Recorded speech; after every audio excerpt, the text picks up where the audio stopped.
The cry of a newborn baby is a symbol of hope, new life and new beginnings, but it also demonstrates the strength of a baby's lungs. Unfortunately, when their lungs don't work properly, some babies cannot cry at birth, and some may never have the chance to cry at all. And this is one of those babies.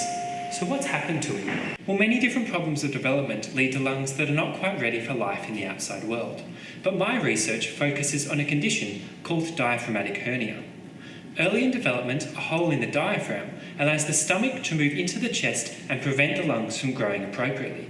Now, not only are the lungs too small, but the blood vessels within them are unable to transport oxygen to the rest of the body.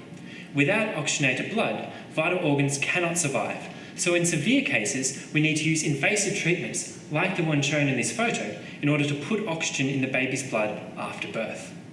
But what if there was a way to act earlier, to give the lungs a chance to grow so that they could do this themselves? What if we could treat this condition as soon as it was diagnosed on a routine ultrasound scan at 20 weeks of pregnancy? We're investigating two promising new therapies that may improve fetal lung development and therefore ultimately help newborn babies and their parents to breathe a little easier. By occluding the fetal airway with a balloon, placed using keyhole surgery, we can trap liquid within the lungs and force them to expand.